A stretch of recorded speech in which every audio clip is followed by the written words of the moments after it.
बच्चों, आपका स्वागत है हमारे हिंदी चैनल हिंदी जानो पर। आज हम पढ़ेंगे अलंकार। अलंकार का शाब्दिक अर्थ होता है गहना या आभूषण। जिस प्रकार से स्त्रियां अपने सौंदर्य की वृद्धि के लिए गहने पहनती है ताकि वो सुंदर दिख सके, और ये कहा जाए कि सिर्फ स्त्रियां ही, ऐसा सही नहीं होगा। क्योंकि आपने देखा होगा कि पहले के ज़माने में राजा महाराजा भी तो कितने सारे आभूषण पहनते थे, हाथों में, गले में। देखा है ना आपने, राजाओं के गले में कितने कितने सारे हार होते थे, मालाएं होती थी। तो ये कहा जाए कि मनुष्य जब अपने सौंदर्य की वृद्धि के लिए जिन्हें धारण करता है उन्हें कहा जाता है आभूषण।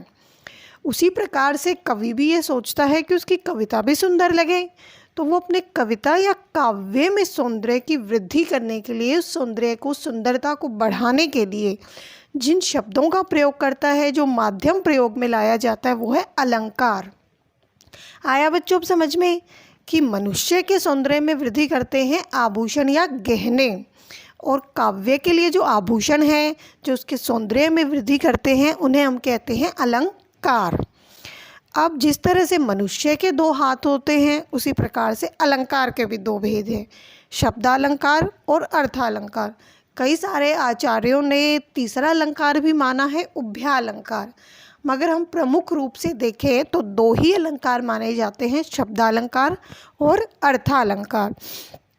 शब्दालंकार के नाम से, जैसे नाम से ही पता लग रहा है, जहाँ शब्द को प्रमुखता दी जाए, जहाँ शब्द का महत्व हो, और अर्थालंकार में जहाँ अर्थ को महत्व दिया जाए। अब हम इनको बारी बारी समझ लेते हैं। शब्दालंकार, जैसे हमारे हाथ में 5 उंगलियां होती हैं, उसी प्रकार से हमने शब्दालंकार के भी 5 भेद किए हैं। अब ये हाथ का और उंगली का उदाहरण मैं इसलिए दे रही हूँ ताकि आपको आसानी से ये चीज़ याद रह जाए। आपके कितने हाथ? 2। तो अलंकार कितने? 2। शब्दालंकार, अर्थालंकार। अब हाथ में कितनी उंगलियां? 5। तो 5 शब्दालंकार के भेद हो जाते हैं। अब शब्दालंकार में से यदि हम शब्द को परिवर्तित कर दे तो उसका सौंदर्य नष्ट हो जाता है। जैसे हम देखें, चारू चंद्र की चंचल किरणें खेल रही थी जलथल में।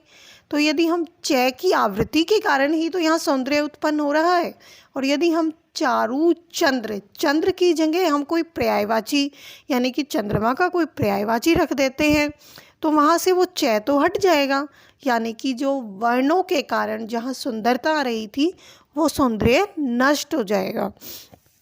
अब हम देख लेते हैं शब्दालंकार के 5 भेद कौन कौन से होते हैं। अनुप्रास अलंकार, यमक, श्लेष, वक्रोक्ति और पुनरुक्ति, प्रकाश अलंकार। पहला है अनुप्रास अलंकार। अनुप्रास अलंकार के भी हमने 5 भेद किए हैं। छेकानुप्रास, वृत्त्यानुप्रास, लाटानुप्रास, श्रुत्यानुप्रास और अंत्यानुप्रास। अब पहले हम ये समझते हैं कि अनुप्रास अलंकार होता क्या है, फिर हम उसके भेदों पर जाएंगे। अनुप्रास अलंकार में वर्णों की आवृत्ति, आवृत्ति का क्या अर्थ होता है? बार बार आना। तो जब किसी वर्ण की बार बार आवृत्ति होती है तो वहाँ होता है अनुप्रास अलंकार। जैसे अभी मैंने उदाहरण दिया, चारू चंद्र की चंचल किरणें खेल रही थी जलथल में। यहाँ पर बार बार च की आवृत्ति हुई, तो यहाँ पर अनुप्रास अलंकार हो जाता है। या बहुत बार बच्चों को ये सिखाया जाता है ना कि चांदी की चम्मच से चंदू की चाची को, चंदू के चाचा ने चांदनी रात में चांदी की चम्मच से चटनी चटाई। यहाँ हर शब्द में जो है वो च च च बार बार आ रहा है, तो यहाँ पर च की आवृत्ति होने के कारण इसे भी हम अनुप्रास अलंकार का उदाहरण मानते हैं। तो जहाँ पर वर्णों की आवृत्ति हो, अब ये कहा जाए वर्ण में हमने स्वर और व्यंजन दोनों को लिया है। चाहे कोई स्वर आ जाए, ए आ ई की आवृत्ति हो रही है, या क ख ग व्यंजनों की आवृत्ति हो रही है। एक चीज़ और ध्यान देना बच्चों, जैसे क की आवृत्ति तो हो रही है, मगर हर बार जो है वो क के साथ क ही आए ये ज़रूरी नहीं है। उसके साथ कोई स्वर जो है वो अलग आ सकता है। किसी शब्द में क आ गया, किसी में का आ गया, किसी में कु आ गया। ठीक है, वर्ण जो है जो व्यंजन है वो तो बार बार क ही आ रहा है। जैसे हमने देखा चारू में चा आ गया, चंद्र में च आ गया, चंचल में फिर च आ गया। इस प्रकार से हर बार जो है चारू चंद्र की चंचल किरणें, तो च जो 3 बार आया वो हर बार जो है अलग व्यंजन उसके स्वर के साथ आ रहा है। तो व्यंजन की आवृत्ति हो मगर उसके साथ यदि स्वर दूसरा लगा हुआ हो तो उससे कोई भी अंतर नहीं आता है। अब हम देखते हैं अनुप्रास का पहला भेद, 6 का अनुप्रास, जहाँ पर वर्ण की सिर्फ एक बार ही आवृत्ति हो। अब हमने जब समझाया, जो उदाहरण हमने लिया, वहाँ चारू चंद्र की चंचल किरणें, तो 3 बार आ गया ना, चारू चंद्र 2 बार आया, मगर यहाँ पर सिर्फ एक ही बार रिपीट होगा। जैसे रहीमन रहीला की भली, तो रहीमन और रहीला में र जो रिपीट हो रहा है, जो आवृत्ति हो रही है, वो सिर्फ एक बार हुई। तो जहाँ पर एक वर्ण की आवृत्ति एक बार हो वहाँ हम 6 का अनुप्रास अलंकार लिखते हैं। अगला आता है इसका भेद वृत्त्यानुप्रास, जहाँ पर वर्णों की आवृत्ति एक से अधिक बार हो, यानी कि जिस वर्ण की आवृत्ति हो रही है वो बार बार मतलब 2, 3, 4 बार, कितनी बार भी आ सकता है, मगर 2 बार से अधिक बार।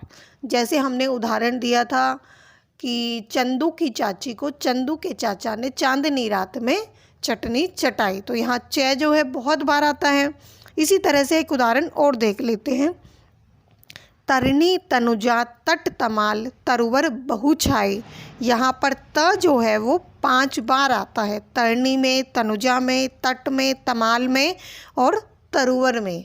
तो यहाँ पर 5 बार त की आवृत्ति हुई, तो यहाँ होता है वृत्त्यानुप्रास अलंकार।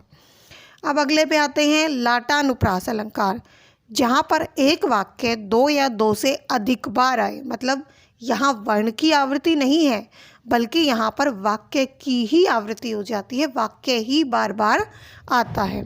इसका उदाहरण देख लेते हैं, हमको लिख्यो है कहाँ, हमको लिख्यो है कहाँ, हमको लिख्यो है कहाँ, कहन सभे लगी। अब जब तक इसके पीछे की आप कहानी न जान लो, ये आपको उदाहरण समझ नहीं आएगा।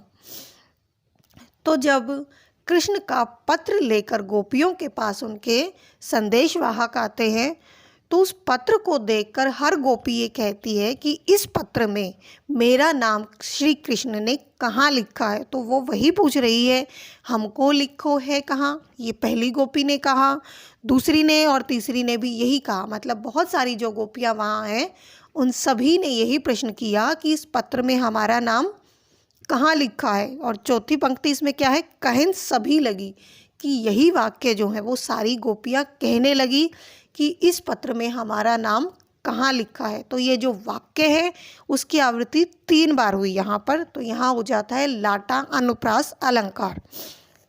आगे बढ़ते हैं अब हम, अगला है श्रुत्यानुप्रास अलंकार। श्रुत्या मतलब श्रुत, जो सुनने में हमें ऐसा लगे कि यहाँ पर बार बार वही वर्ण की आवृत्ति हो रही है। इसको जानने के लिए, पहचानने के लिए आसान तरीका यही है कि अंतिम वर्ण इसमें समान होता है, अंतिम वर्ण शब्द का अंतिम वर्ण। उदाहरण से आपको और समझ आ जाएगा, कहत, नटत, रिजत, खिजत, मिलत, खिलत, लजियात।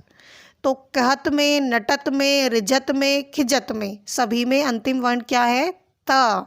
इसी तरह से अगली पंक्ति में भी मिलत, खिलत, लजियात, तो सभी में त की आवृत्ति हो रही है। तो यहाँ पर बन जाता है श्रुत्यानुप्रास अलंकार। आखिरी है इसका भेद अंत्यानुप्रास अलंकार। अंत्य मतलब अंत में, अंत में कहाँ, शब्द के अंत में नहीं, पंक्ति के अंत में। जब हम कोई पद लिखते हैं उसमें 2 पंक्तियां हम लिखते हैं, तो जो दूसरी और पहली पंक्ति का अंत होता है वो दोनों एक समान हमें लगता है, यानी कि उनका अंत जो है वो एक जैसे वर्ण से होता है, जहाँ पंक्तियों का अंतिम वर्ण समान हो। इसका उदाहरण देखते हैं, नाथ शंभु धनु भंजन निहारा, हो ही कोई एक दास तुम्हारा। तो पहली पंक्ति में निहारा आ रहा है, दूसरी पंक्ति में तुम्हारा आ रहा है, तो अंतिम वर्ण सेम हो गया ना, रा रा। अब ये पंक्ति कहाँ से ली गई है, ये तुलसीदास द्वारा रचित जो रामचरितमानस है उसमें से ये पंक्ति ली गई है। ये तो हुए हमारे अनुप्रास के 5 भेद।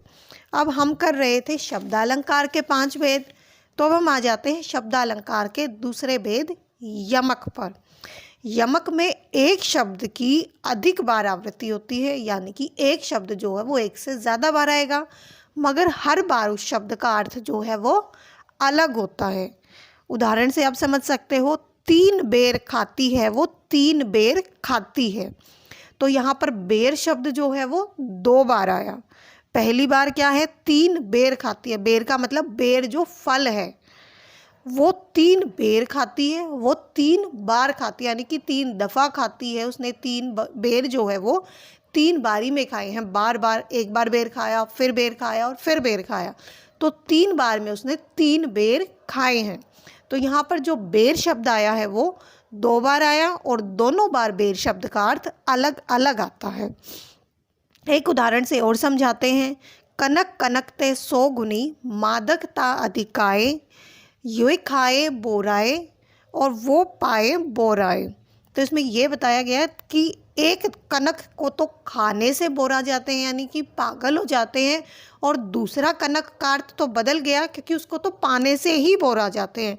तो यहाँ दोनों कनक का एक अर्थ तो नहीं हो सकता ना, क्योंकि हम ये कह रहे हैं कि पहला कनक का क्या अर्थ है, दतूरा, कि दतूरे में ऐसी मादकता है, ऐसा नशा है कि जिसको लोग खाने से पागल हो जाते हैं, नशे में मदहोश हो जाते हैं। और दूसरा कनक क्या है कि पहले कनक से भी 100 गुना मादकता है उसमें, तो 100 गुना पहले कनक से भी अधिक नशा है उसमें। वो क्या है, सोना, क्योंकि सोने को तो पाने से ही लोग इंसान बोरा जाते हैं, पागल हो जाते हैं, नशे में पागल हो जाते हैं, मतलब घमंड हो जाता है उनको कि मेरे पास सोना है। तो यहाँ पर भी कनक की आवृत्ति 2 बार होती है, और दोनों बार उस कनक का अर्थ अलग अलग होता है। पहले कनक का अर्थ है दतूरा, दूसरे कनक का अर्थ है सोना। अब हम अगले अलंकार पर आते हैं, श्लेष अलंकार। अब बहुत बार श्लेष और यमक में कंफ्यूज हो जाते हैं बच्चे, क्योंकि यमक में तो होता है शब्द की एक से अधिक बार आवृत्ति और अर्थ हर बार अलग, मगर श्लेष में एक शब्द एक बार प्रयुक्त होता है, मगर उस शब्द से अनेक अर्थ चिपके हुए होते हैं। श्लेष का शाब्दिक अर्थ ही क्या होता है, चिपकना। तो वो एक शब्द से अलग अलग अर्थ चिपके होते हैं, यानी कि संदर्भ के अनुसार हम उससे अलग अलग अर्थ निकालते हैं। रहीमन पानी राखिए, बिनु पानी सब सून, पानी गए न उबरे, मोती मानुष चून। अब रहीमन क्या कह रहे हैं, ये रहीम का दोहा है। रहीम ये कह रहे हैं कि पानी राखिए, क्योंकि बिना पानी के तो सब सूना है, सब व्यर्थ है, महत्वहीन है। पानी गए न उबरे, यदि पानी चला जाता है तो कौन कौन नहीं उबर सकता, मोती मानुष चून। तो यहाँ पर पानी का अर्थ मोती के लिए तो है चमक, कि मोती में से यदि पानी चला गया, उसकी चमक चली गई, तो उसका महत्व खत्म हो जाता है। उसी प्रकार से मनुष्य के लिए यहाँ पानी का अर्थ है सम्मान, इज्जत। यदि मनुष्य का सम्मान चला गया तो उसका कोई महत्व नहीं रहता। चून का अर्थ यहाँ हम 2 अर्थों में ले सकते हैं। एक तो आटा, जिससे हम रोटियां बनाते हैं, जब तक वो सूखा आटा है हम उसकी कोई भी डिश प्रिपेयर नहीं कर सकते ना, कोई भी हम उससे व्यंजन नहीं बना सकते जब तक हम उसमें पानी नहीं मिला देते हैं। उस चून में, उस आटे में पानी मिलाते हैं, जब भी तो वो गुथा हुआ आटा बनता है, जब भी हम उसकी रोटियां बना सकते हैं। और इस चून का हम एक और अर्थ ले सकते हैं, चूना। चूना जो हम वाइट वॉश करते हैं ना, जो सफ़ेदी करते हैं दीवारों पर, तो उसकी पुताई के लिए यदि हमारे पास सूखा चूना है तो वो प्रयोग में नहीं आएगा। जब तक हम उसमें जल नहीं मिला देते, पानी नहीं मिला देते, जब तक हम दीवारों की पुताई उससे नहीं कर सकते। तो चून के लिए यहाँ अर्थ आता है जल। अब पानी शब्द एक बार आया, मगर मोती, मानुष और चून तीनों के लिए अलग अलग अर्थ वो दे रहा है, यानी कि उस एक शब्द पानी से 3 अर्थ यहाँ चिपके हुए हैं। अब तो कंफ्यूज नहीं होगे ना बच्चे यमक और श्लेष में, कि यमक में शब्द की एक बार आवृत्ति है, मगर अर्थ यमक में शब्द की एक से अधिक बार आवृत्ति, यानी कि शब्द अधिक बार आता है, अर्थ भी अलग अलग होता है। श्लेष में शब्द एक बार आता है मगर अर्थ उससे कई सारे चिपके हुए होते हैं। अब अगले अलंकार पर पहुंचते हैं, वक्रोक्ति अलंकार। इस वक्रोक्ति को हम दो शब्दों में तोड़ के समझते हैं, वक्र जमा उक्ति। वक्र का क्या अर्थ होता है? तिरछा या टेढ़ा, और उक्ति का अर्थ होता है कथन, कि जो कथन जो है वो अपना अर्थ टेढ़ा दे या तिरछा समझा जाए। वक्ता कुछ कहता है मगर श्रोता कुछ और ही अर्थ समझ लेता है। अब इसका उदाहरण से समझते हैं, द्वार पर को प्रिय हरि तरु शाखा जाहू प्रिय मधुसूदन तेरो का काम। अब ये किस संदर्भ में कहा गया है कि जब राधा जी जो हैं वो स्नान कर रही हैं और द्वार बंद है और कान्हा जी बाहर यानी कि कृष्ण भगवान बाहर खड़े हैं और वो दरवाज़ा खटखटाते हैं, तो वो अंदर से ही पूछ रही हैं कि द्वार पर कौन, और श्री कृष्ण ने जवाब दिया प्रिय हरि। अब यहाँ हरि जो है वो श्री कृष्ण के लिए भी प्रयोग किया जाता है, मगर यहाँ पर जो श्रोता हैं यानी कि जो राधा जी हैं उन्होंने उस हरि का क्या अर्थ लिया? बंदर। तो यहाँ वक्ता ने तो हरि कृष्ण के लिए प्रयोग किया मगर श्रोता ने उसे बंदर के अर्थ में लिए।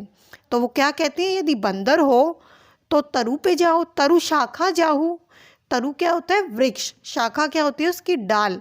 कि यदि बंदर हो तो पेड़ की शाखाओं पर जाओ, तुम्हारा यहाँ क्या काम है। वो फिर दोबारा जवाब देते हैं प्रिय मधुसूदन। मधुसूदन शब्द का प्रयोग भी श्री कृष्ण के लिए किया जाता है कि चलो वो हरि से नहीं अर्थ समझ पा रही है तो मैं मधुसूदन कह देता हूँ। तो भी उन्होंने क्या अर्थ लिया? भंवरा। मधु होता है शहद और सूदन उस पर मंडराने वाला, तो मधुसूदन शब्द का प्रयोग हम करते हैं भंवरे के लिए। तो राधा जी ने भी यहाँ मधुसूदन से श्री कृष्ण का अर्थ ग्रहण नहीं किया बल्कि भंवरा समझा उन्होंने। तेरो का काम, कि यहाँ पर तेरा क्या काम है, तुम यहाँ से जाओ। अब वक्रोक्ति समझ आया कि वक्ता कुछ और कहता है मगर श्रोता उसका अर्थ कुछ और ही ग्रहण कर लेता है। अब आ जाते हैं हम पुनरुक्ति प्रकाश अलंकार पे, या इसको पुनरुक्ति अलंकार भी कहते हैं या पुनरुक्ति प्रकाश अलंकार भी कहते हैं, जहाँ पर एक शब्द लगातार दो बार आए और उनके अर्थ समान हो। अब दोनों को फिर से समझ लेते हैं जहाँ कन्फ्यूज़न होती है। यमक में भी शब्द जो है वो एक से अधिक बार आता है, पुनरुक्ति प्रकाश अलंकार में भी शब्द एक से अधिक बार आता है। यमक में तो शब्द जो दो बार आया दोनों बार उसका अर्थ अलग अलग आता है, मगर पुनरुक्ति प्रकाश अलंकार में जो एक शब्द दो बार आया उसका अर्थ एक समान रहता है, वो अलग अलग अर्थ नहीं देता है।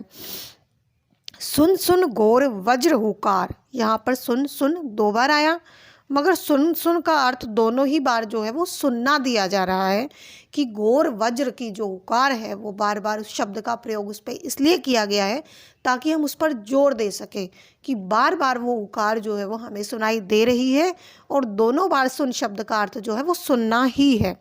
महायोद्धा संहारी, कि बड़े बड़े योद्धाओं का संहार किया गया है। बार बार इस शब्द का क्यों प्रयोग हुआ? महा का उस चीज़ को बढ़ा चढ़ा कर बताने के लिए कि महान महान योद्धाओं का। बार बार गर्जन, वर्षण है मूसलाधार, कि बार बार जो है वो गर्जन हो रही है, बादलों की गर्जन हो रही है और भारी वर्षा जो है वो हो रही है। अब हमारा यहाँ पर ये टॉपिक ख़त्म होता है शब्द अलंकार। हम अगले लेक्चर में करेंगे अर्थालंकार के भेदों। धन्यवाद।